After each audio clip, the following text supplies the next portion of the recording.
시중은행들이 연초 꽁꽁 묶어뒀던 대출문을 활짝 열고 있다는 소식 들어보셨을 겁니다. 마이너스 통장 비롯해서 개인 신용대출 등 지난해 줄였던 한도를 다시 복구하거나 또 금리까지 내려주면서 적극적 영업 확대에 나서고 있는 건데요.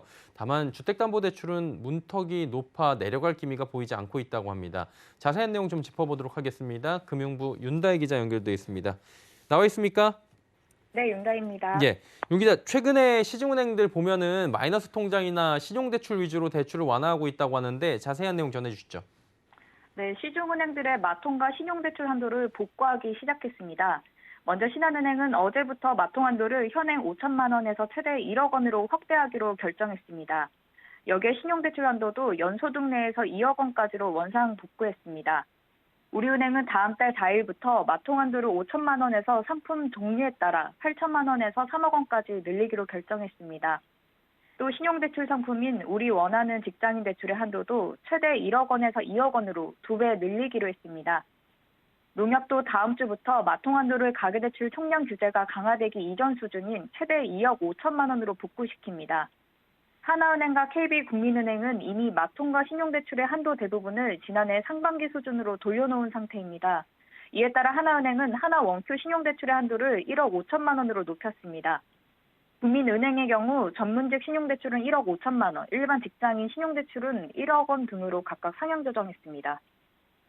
예, 그리고 실수요자들을 위한 전세자금 대출 문턱도 낮아졌다고 하는데 어떻습니까? 네, 가장 먼저 우리은행이 지난주부터 전세대출 한도를 복원하겠다고 발표했습니다. 이후 신한하나농협은행이 25일부터, 국민은행은 어제부터 전세대출 한도 및 우대금리를 정상화하기로 했습니다.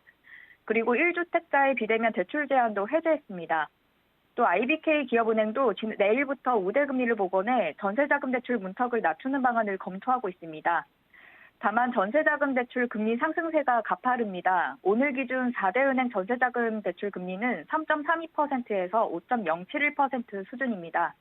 이중 금융채 6개월물을 중거금리로 삼는 하나은행 전세대출은 최고금리가 5.071%로 가장 높습니다. 최근 채권금리가 급등하면서 전세대출 금리마저 5%를 돌파한 겁니다. 예, 우리 사회를 보면 이제 주거 관련된 자금들이 굉장히 크잖아요. 근데 이제 주택담보대출 문턱은 아직도 높다고 하는데 이 부분은 어떻습니까? 네, 맞습니다. 새 정부가 대출 규제 완화를 공언한 것이지 주담대에 대한 규제가 완화된 건 아직 없습니다. 주담대는 가계대출 관리 방안이 아닌 규제가 적용되다 보니 은행이 자체적으로 완화할 수 없습니다. 주담대는 그대로지만 금리는 꾸준히 오르면서 6%를 돌파했습니다. 은행 주담대 금리가 6%를 넘어선 건 2012년 이후 10년 만입니다. 오늘 기준 KB국민 등 4대 시중은행의 고정형 주담대 금리는 연 4%에서 6.10%로 집계됐습니다. 이 중 우리은행의 고정형 아파트론 최고금리가 6.10%로 가장 높습니다. 이는 지난 29일 6.01%로 6%대에 진입한 후 이틀 만에 0.09%포인트 더 뛰었습니다. 하나와 농협은행도 6%대를 눈앞에 두고 있습니다. 주담대 금리가 상승세를 이어가는 것은 대출 금리에 연동되는 은행채 금리도 함께 상승했기 때문입니다.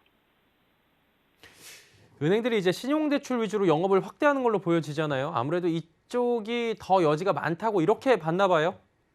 네, 5대 시중은행의 신용대출은 대선일인 9일 이후부터 2조 원 넘게 급감했습니다.